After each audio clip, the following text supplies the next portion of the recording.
Bismillahirrahmanirrahim. Assalamualaikum warahmatullahi wabarakatuh. Halo semuanya. Perkenalkan nama saya Diana Julfia dengan NIM 24031141124 dari Program Studi Statistika Fakultas Matematika dan Ilmu Pengetahuan dari Universitas Riau. Di sini, saya akan memberikan sebuah pembelajaran tentang rata-rata dalam statistika. Nah, tujuan saya di sini adalah untuk membawa teman-teman semua dalam mengeksplorasi apa itu rata-rata dan bagaimana menyelesaikan permasalahan dalam sebuah rata-rata. Seperti yang saya bilang, saya akan membawa teman-teman untuk mengeksplorasi apa itu rata-rata. Nah, rata-rata adalah suatu bilangan yang mewakili keseluruhan data pengamatan. Artinya, rata-rata merupakan perwakilan kuantitas dari sekelompok data. Nah, besar kecilnya nilai rata-rata itu dipengaruhi oleh jumlah semua data dan banyaknya data dalam kelompok data tersebut. Nah, mungkin itu yang bisa saya sampaikan tentang pengertian rata-rata. Nah, tujuan saya di sini adalah untuk memberikan pemahaman kepada teman-teman semua bagaimana cara kita untuk menyelesaikan sebuah permasalahan dalam mencari rata-rata. Nah, di sini rata-rata tersebut yang saya akan bahas terbagi menjadi dua, yaitu rata-rata data tunggal dan rata-rata data kelompok. Oke, pembahasan pertama yang akan kita bahas yaitu rata-rata data tunggal. Rata-rata data tunggal ini biasanya nilai rata-rata tunggal dipengaruhi oleh jumlah semua data dan banyaknya data itu sendiri. Nah, rumusnya tuh sama dengan rata-rata. Rata-rata atau X bar. X bar sama dengan X1 ditambah X2 ditambah sampai seterusnya menjadi Xn per N, di mana X bar merupakan rata-rata, X merupakan data yang akan dicari rata-ratanya, dan N merupakan banyaknya data. Nah, lebih singkatnya, rata-rata tersebut adalah jumlah seluruh data dengan banyaknya data. Oke, nah selanjutnya kita lanjutkan dengan sebuah contoh soal, karena percuma kita tahu sebuah rumus, sebuah materi jika kita tidak mencobanya langsung. Benar bukan?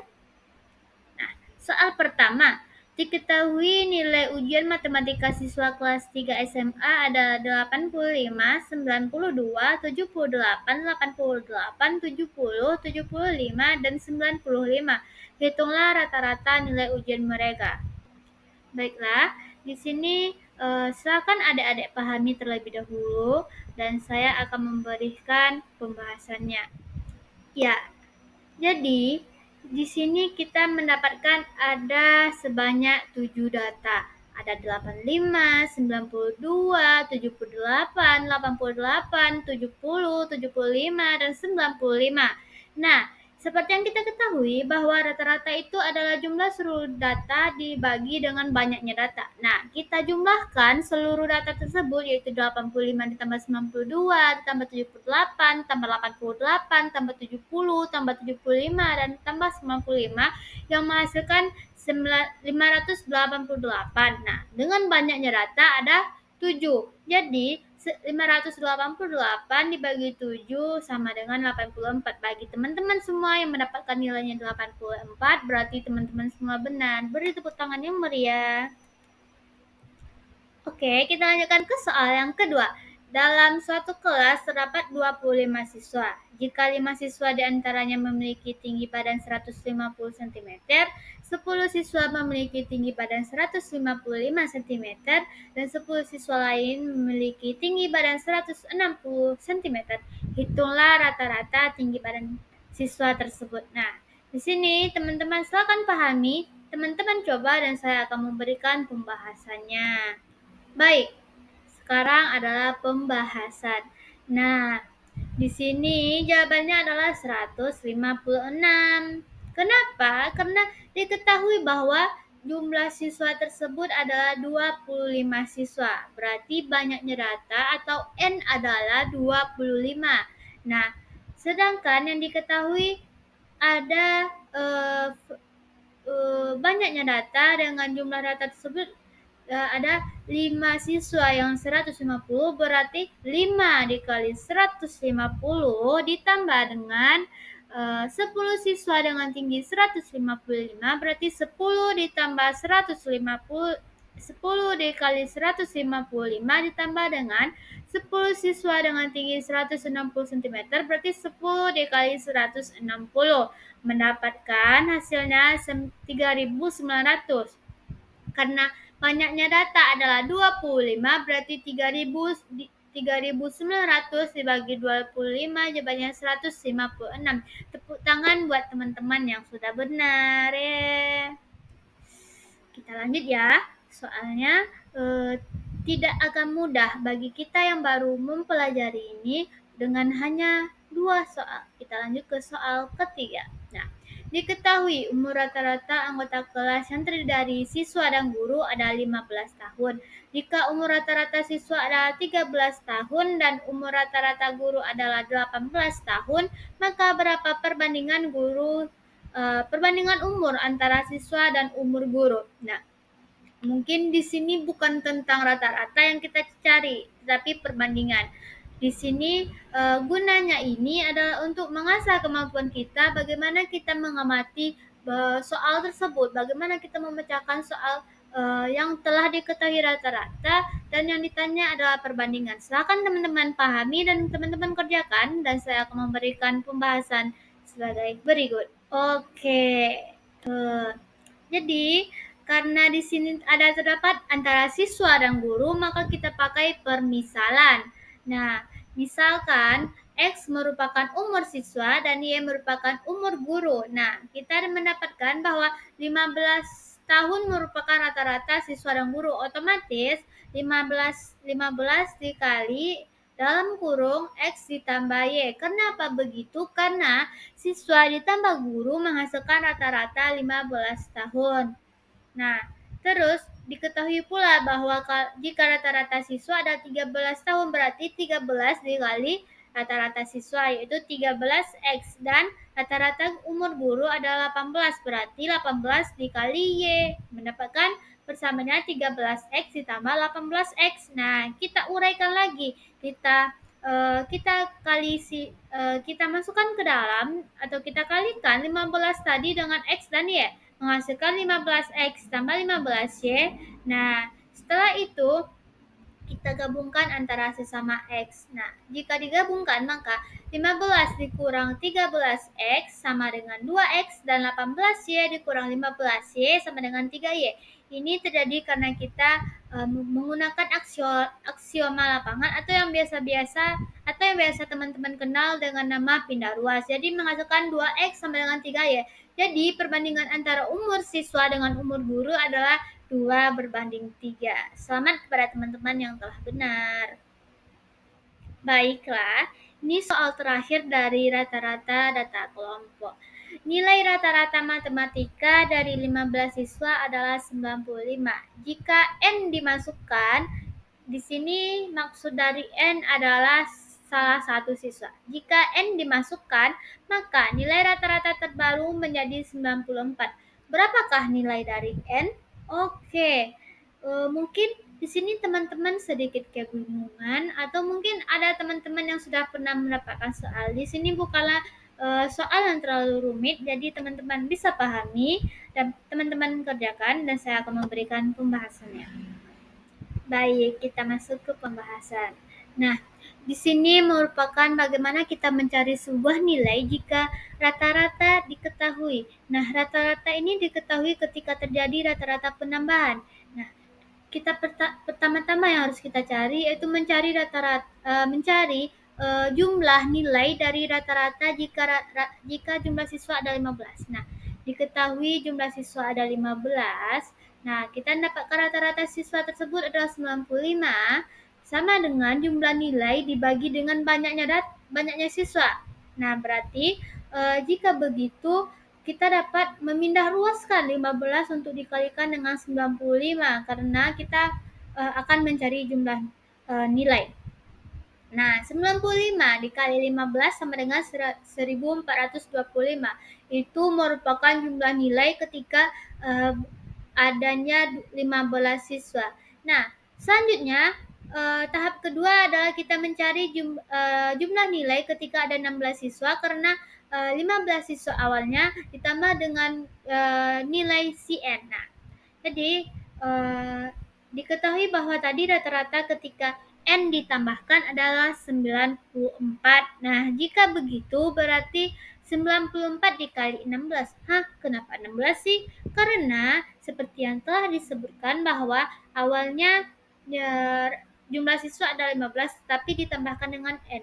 Jadi banyaknya siswa adalah 16. 94 dikali 16 adalah 1504. Jadi jumlah nilai 16 siswa karena telah ditambahkan N adalah 1504. Nah, bagaimana sih mencari nilainya si N? Nah, cara mencari nilai si N adalah jumlah nilai dari 16 siswa tersebut dikurangkan dengan jumlah nilai 15 siswa. Sehingga N didapatkan dengan pengurangan antara 1504 dikurang dengan 1425 dengan hasil nilainya si N adalah 79. Oke, mungkin sekian tentang rata-rata data kelompok. Semoga teman-teman dapat memahaminya. Maafkan saya tadi maksudnya adalah rata-rata data tunggal. Nah, sekarang kita masuk kepada rata-rata data kelompok. Nah, apa sih perbedaan data kelompok dengan data tunggal? Nah, data kelompok adalah data yang dikelompokkan bersama dalam kategori yang berbeda. Untuk rata-rata data kelompok mungkin sulit untuk menemukan nilai tepatnya, tetapi dapat kita perkirakan. Nah, cara mencari rata-rata data kelompok adalah rata-rata sama dengan jumlah dari frekuensi dikali nilai tengah dibagi dengan jumlah frekuensi tersebut. Baik, tak usah berlama-lama saja ya. Kita masuk saja kepada contoh soal. Mungkin untuk hari ini saya hanya akan memberikan dua pembelajaran tentang contoh soal data kelompok. Mungkin akan saya lanjutkan dengan tugas selanjutnya. Nah, contoh pertama, tentukan nilai rata-rata dari tabel berikut. Nah, di sini diberikan sebuah rentangan nilai yaitu ya, antara 53 sampai 57 dengan frekuensi 2, 58 sampai 62 dengan frekuensi 4, 63 sampai 67 dengan frekuensi 5, 68 sampai frekuensi 68 sampai 72 sampai astagfirullah. Maafkan saya teman-teman karena manusia adalah tengahnya lupa. Intinya sampai dengan nilai 88 sampai 92 dengan frekuensi 1. Nah, bagaimana cara mencari nilai rata-rata? Kan di sini diketahui. Apakah dengan cara kita mencari 53 dikali 2, lalu 54 dikali 2, 55 dikali 2, 56 dikali 2, 57 dikali 2? Tentu saja tidak. Seperti yang telah dirumuskan, maka teman-teman bisa memahami bagaimana rumus tersebut bisa kita gunakan. Silakan teman-teman pahami dan teman-teman kerjakan. Saya akan memberikan pembahasan sebagai berikut ini. Baik, pembahasannya. Yang pertama, teman-teman buat tabel baru dengan menambahkan adanya nilai tengah dan adanya perkalian antara frekuensi dengan nilai tengah tersebut. Nah, bagaimana cara mencari nilai tengah? Nah, seperti yang kita ketahui pada kelas pertama terdapat nilai dengan rentangan 53 sampai 57. Nah, dapat kita ketahui bahwa rentangan nilai antara 53 sampai 57 terdapat 5 data, yaitu ada 53, 54, 55, 56, dan 57. Nah, di sini nilai tengahnya adalah 55. Berarti kita dapatkan bahwa nilai tengah ada 55. Begitu juga dengan 58, 59, 60. Berarti nilai tengahnya adalah 60. 63 sampai dari kelas ke-3 sampai dengan kelas ke 2, 3, 4, 5, 6, 7, 8 begitu pula dengan kelas ketiga sampai kelas ke-8. Nah, kita mendapatkan nilai tengahnya seperti 55, 60, 65, 70, 75, 80, 85, dan 90. Nah, Selanjutnya, bagaimana? Seperti yang saya bilang tadi, kita buat tabel baru dengan adanya nilai tengah dan perkalian antara nilai tengah dan frekuensi. Nah, kita kalikan frekuensi dengan nilai tengah. 2 dikali 55, 110. 4 dikali 60, 240. Sampai seterusnya. Setelah itu, kita totalkan antara frekuensi dengan perkalian antara frekuensi dan nilai tengah. Kenapa begitu? Karena rumus dari rata-rata adalah perkalian antara frekuensi dengan nilai tengah dibagi dengan jumlah frekuensinya. Nah, kita dapatkan bahwa jumlah dari perkalian nilai tengah dengan frekuensi adalah 2120 dibagi dengan jumlah frekuensi ada 30 sehingga mendapatkan rata-rata bahwa itu adalah 70,67. Nah, begini cara mencarinya ya teman-teman, jangan sampai salah lagi. Oke. Teman-teman pahami, teman-teman kerjakan. Jika ada yang salah, perbaiki. Jika tidak ada pertanyaan, maaf karena kita lagi online, jadi mungkin tidak ada pertanyaan secara lanjut, tapi teman-teman bisa tanyakan di kolom komentar. Nah, kita lanjut kepada persoalan kedua. Baik, ini adalah persoalan kedua. Sebanyak 21 orang pekerja dijadikan sampel dan dihitung tinggi badannya. Data tinggi badan dibuat dalam bentuk kelas-kelas interval. Hasil pengukuran tinggi badan adalah sebagai berikut. Dengan tinggi 151 sampai 154 ada sebanyak 3 pekerja. Dengan tinggi 156 sampai 160 ada 4 pekerja. Dari tinggi 161 sampai 165 ada 4 pekerja dan seterusnya.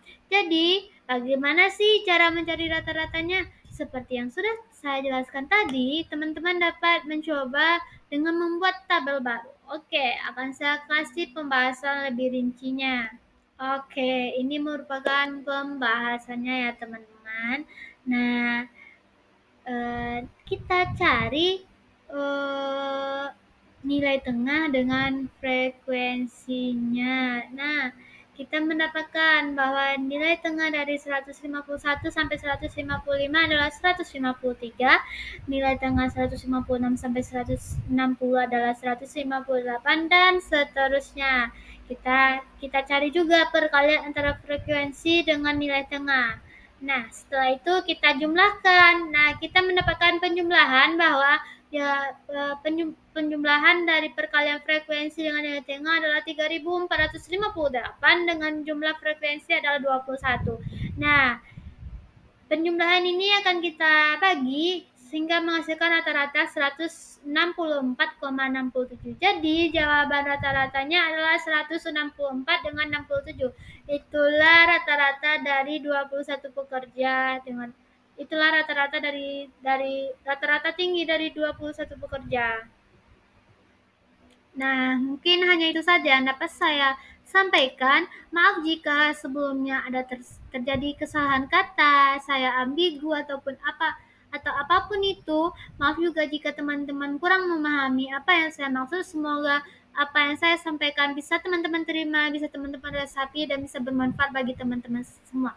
Cuma itu yang dapat saya sampaikan. Saya sudahi dengan wabillahi taufik wal hidayah. Wassalamualaikum warahmatullahi wabarakatuh.